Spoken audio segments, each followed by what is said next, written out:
ketika ditelepon debt collector sebaiknya diangkat atau tidak, atau nomornya diblokir atau dibiarkan saja? Ini adalah pertanyaan yang akan saya jawab, dan ini penting banget.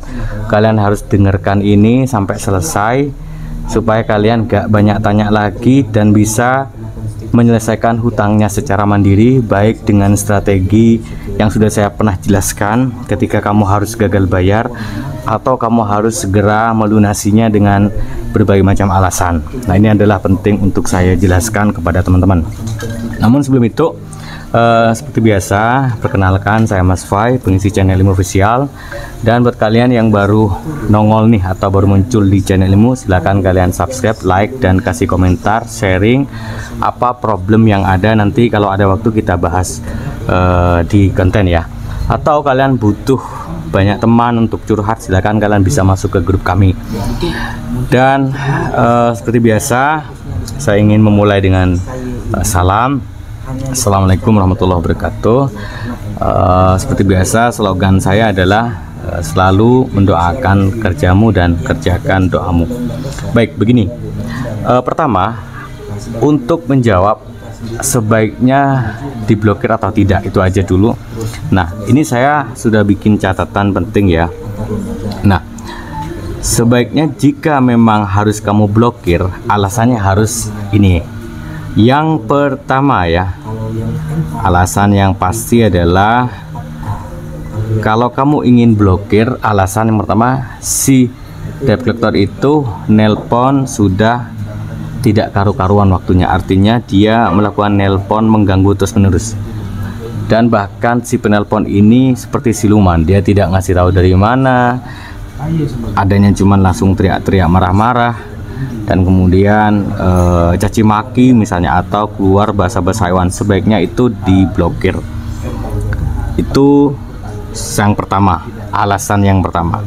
Kemudian diblokir juga kalau misalnya ya Anda sudah tidak ingin terganggu, artinya sudah ada niat untuk berhenti komunikasi dengan si debt collector tadi, tapi kamu sudah mencatat hutang kamu dan siap nanti akan melunasinya. Itu sebaiknya diblokir, gak apa-apa. Kemudian yang berikutnya adalah jika si debt collector ini nelpon juga di luar waktu, artinya ini mengganggu terus, seperti itu kan, blokir. Nah, blokirnya itu bagaimana Pak? Blokir aja, seperti itu. Blokir itu kan ada dua, ada blokir nomor sendiri atau blokir penelpon. Kalau nomor teleponnya diblokir dan mengganggu usaha kamu yang harus berkaitan dengan WhatsApp ataupun nomor kontak yang memang udah sering jadikan tempat pasar, sebaiknya jangan blokir kontak, tapi jangan blokir nomor kamu sendiri, tapi blokir penelpon, seperti itu. Nah, kemudian dibiarkan atau tidak diblokir.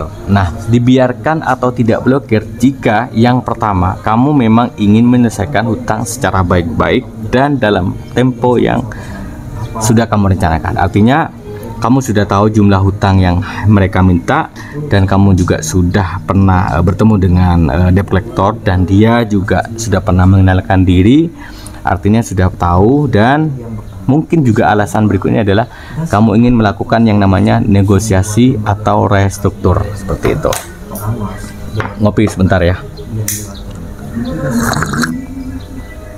Nah, sekarang adalah cepat ya, biar kalian paham.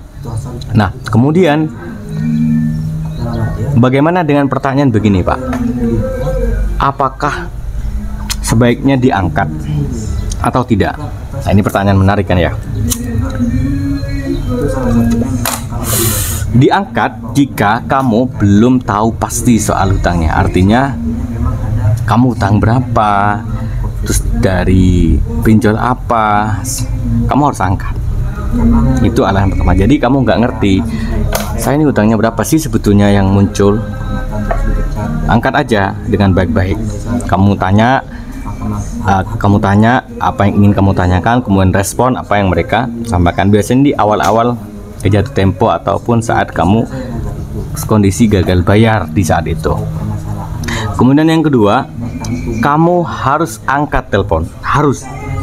kalau niat kamu adalah ingin mengklarifikasi, ternyata saya tidak pernah hutang, kenapa harus ditelepon, itu harus kamu angkat seperti itu. Jadi kamu angkat, jelaskan apa adanya, artinya jujur, terbuka, kondisi kamu tidak pernah hutang, ada bukti-buktinya, tapi mungkin kena penipuan ataupun kena scam dan semacam itu juga kan kemungkinan terjadi seperti itu. Nah, itu kamu harus angkat. Jadi ingin melakukan klarifikasi. Nah, kemudian berikutnya adalah kamu ingin mengenal si debt collector. Jadi kalau saya boleh memberikan saran, jika kamu angkat telepon, kamu tanya siapa nama bapak, dari pinjol apa bapak, terus kira-kira bapak akan melakukan penagihan ke saya itu sampai kapan, tanya aja, nggak apa-apa gitu. Karena terus terang saya sampai seminggu ke depan ini begini sampaikan. Jadi jangan kasih janji, tapi sampaikan kondisi kamu apa adanya, disampaikan proses kamu, bagaimana kamu akhirnya berhutang. Jadi buatlah si debt collector ini nyaman kayak gitu. Justru buatlah si debt collector tuh nyaman dengan kondisi kamu, nggak jadi masalah, sehingga kamu paham seperti itu. Kemudian kamu harus perhatikan gaya bicaranya, kode etik bagaimana ketika debt collector tuh kamu rekam. Jadi harus betul-betul didekatkan kayak gitu, itu boleh seperti itu. Jadi harus kamu angkat. Nah, kemudian apa kemudian alasan saya tidak angkat telepon? Yang pertama, misalnya dengan kamu tidak mengangkat telepon, kamu punya alasan bahwa si penelpon ini baru menelpon udah maki-maki, udah melakukan ancaman, udah melakukan tekanan psikologis, bahkan mengabaikan persoalan manusia, diabaikan. Jadi mentalnya dia jatuh, jangan kayak gitu. Terus yang berikutnya adalah saat itu kamu boleh tidak angkat telepon kalau kondisi psikologis kamu ataupun kejiwaan kamu belum siap bicara. Artinya kamu dalam posisi panik, kamu dalam posisi stres, kamu dalam posisi nggak nyaman, ya sudah, jangan diangkat kayak gitu. Kamu jawab, jangan telepon mas, WA aja karena saya begini-begini. Atau kamu memang sedang bekerja dan kamu tidak akan ingin diganggu selama proses kerja, jangan diangkat. Gak jadi masalah, kamu tinggal setting di dibisukan seperti itu. Kemudian berikutnya adalah mereka sering nelpon, misalnya sampai 10 kali sehari.